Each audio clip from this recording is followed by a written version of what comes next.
মে মাসের 3 তারিখ মানে সবাই জানো কি গরমটা গেছে। তো এই গরমের মধ্যে তো রিয়েল রিসেপশন ব্রাইড, ওকে তো ওপেন হেয়ারস্টাইল করানো যাবে না, খুব গরমে কষ্ট পাবে, তার জন্য ওকে বানের উপর করে দিয়েছি। একদম 10 মিনিটের মধ্যে আমি বানটা করেছি, দেখো স্টেপ বাই স্টেপ আমি করছি। এই বানটা অনেকেরই পছন্দ, তার জন্য আমাকে অনেকেই বলে দিদি এরকম করে বানটা করে দাও। তো এরকম অনেকজনেরই আমি করে দিয়েছি।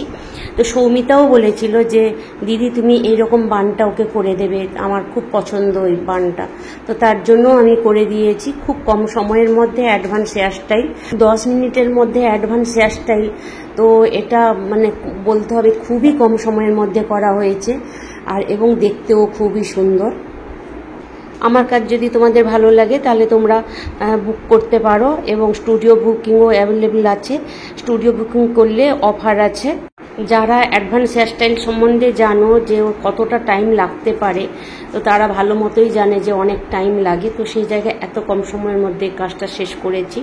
যাই হোক, তোমাদের এই হেয়ারস্টাইলটা কেমন লাগলো 10 মিনিটের মধ্যে অবশ্যই তোমরা কমেন্ট করে জানিও, আর ভালো লাগলে লাইক শেয়ার কমেন্ট করো। আর যারা অ্যাডভান্স হেয়ারস্টাইল কোর্স করতে চাইছিলে, আমার সাথে যোগাযোগ করছিলে, তারা তাড়াতাড়ি করে সিট বুক করে নাও। আজকে এই পর্যন্ত, এরপর আসবো আবার অন্য কোনো মেকআপ লুক নিয়ে।